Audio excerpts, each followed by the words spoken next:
Well, good morning, everyone. This is Chuck Landreth, and I am here. It's about 9:30 in the morning, and lovely Friday morning. Sun's out for a change.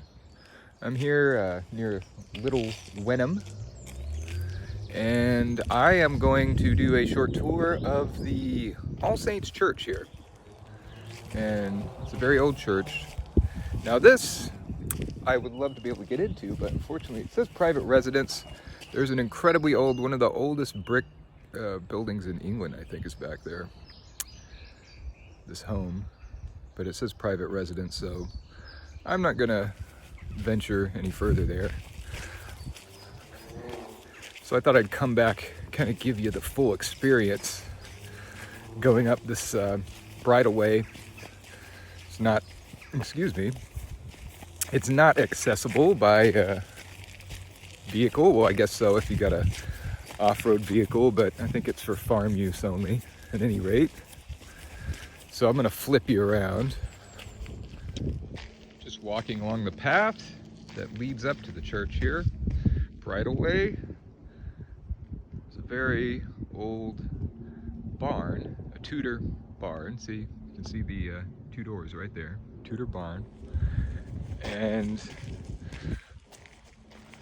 here's the path that this is now All Saints Church in LittleWenham.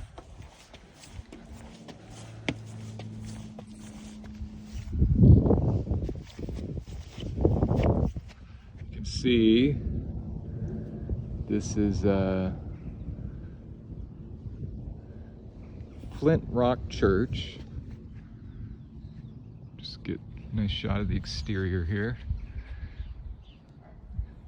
There's a Tudor tower there. Like I said, the church itself from the 13th century. As you can see, I've already kind of set up shop here. But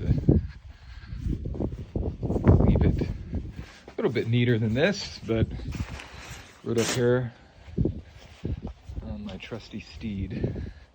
So you can see old headstones, gravestones. I'll do a quick walk around the exterior, which I haven't done yet since I discovered this about a week ago.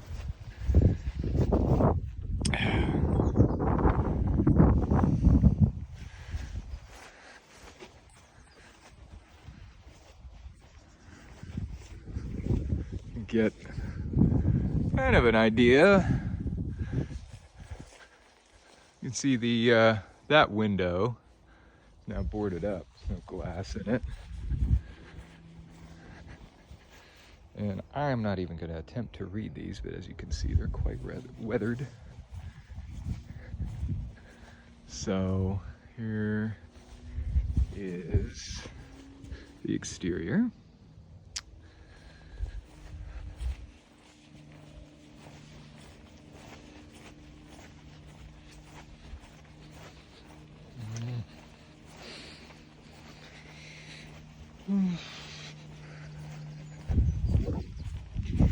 Quickly, obviously it didn't take me, it's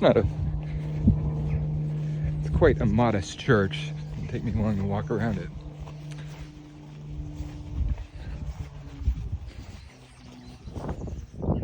Now we come to the fun part, which is going inside. And let's see, are we unlocked? Oh yes, no key necessary.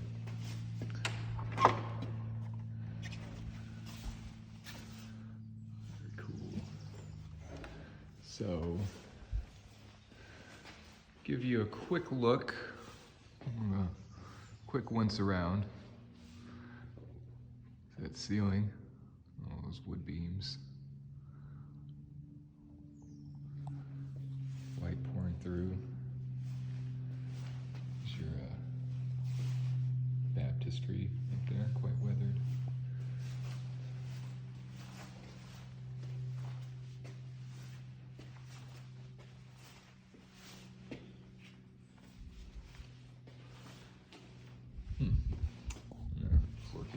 to sweep, but save that for later.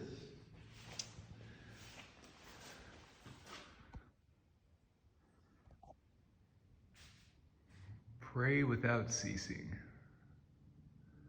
Our Father, which art in heaven, hallowed be thy name. Thy kingdom come, thy will be done in earth as it is in heaven. Give us this day our daily bread, and forgive us our trespasses as we forgive them that trespass against us. And lead us not into temptation, but deliver us from evil. For thine is the kingdom and the power and the glory, forever and ever. Amen. Words of Jesus Christ. So, you can see there's still some pews here. And there are paintings on the wall. They're quite hard to see, but if you zoom in there, you can see there.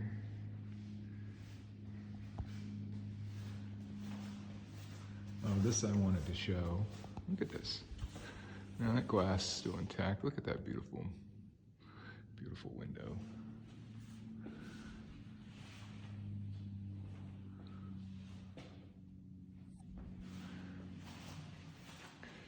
This would be amazing for a movie set, for a period piece. Now this rood stair, I came across one of these in another old church nearby. I didn't really understand it. I walked up into it and it was just kind of a little stairway to nowhere. Rood stair, the stairway would have originally led to a gallery or loft of a rood screen. The rood was a crucifix that usually stood on a loft or gallery above a screen across the chancel arch. To access the gallery, a curving stair was often set into the wall beside the chancel arch. The stair would lead through the thickness of the wall behind the arch and emerge at rood loft level.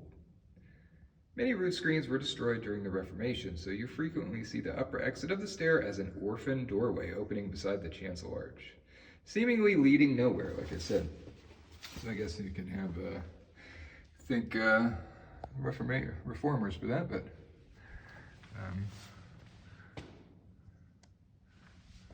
they did give us some good English Bibles, so give them credit for that. Now here is the part that I'm quite impressed with. So as you can see, they're quite faded, blackened, but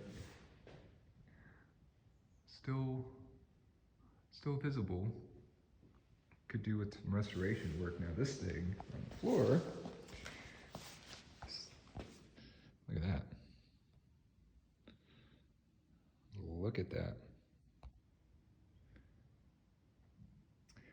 Just the craftsmanship is on its own merit, I think, is something to be appreciated.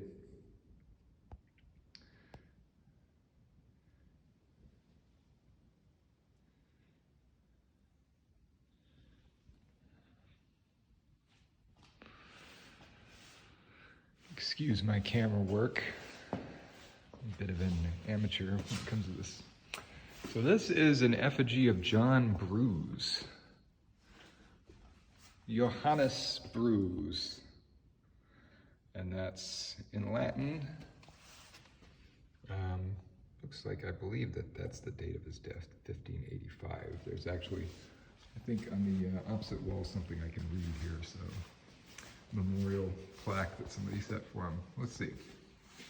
In memory of John Bruce, Esquire, late Colonel Commandant in His Majesty's Corps of Engineers, who after serving his country upwards of 40 years, with the strictest integrity and most unsullied reputation, died at Ipswich, 12 September 1785, age 71 years. I'm not quite sure if this is a, okay, so this is Johannes Bruce Miles, so I'm guessing an ancestor of good old John Bruce, who died in Ipswich.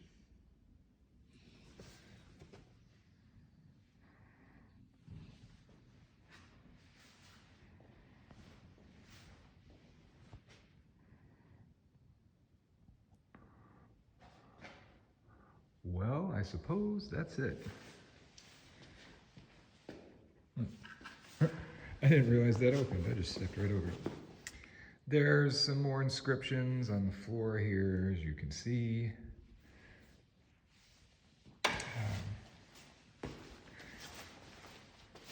Didn't really take a close look at this. I'm not sure what that is. It looks like a giant key or a cross or something. I don't know. I'm no expert in these things, clearly. Ooh, an old piano of some sort. Celeste? What is this? Right? Oh, it's one of these that you pump with the foot.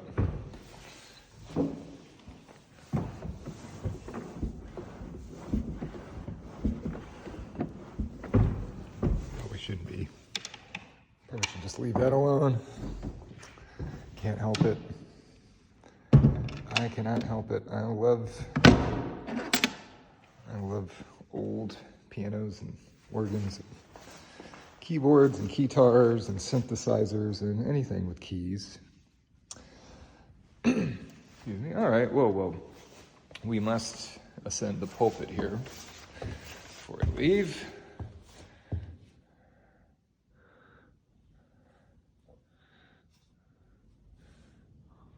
There you go. All Saints Church, LittleWenham. As you can see, there's materials, hand sanitizer. Don't want to get your germs on anything in here. Back out the front door. Thanks for joining me.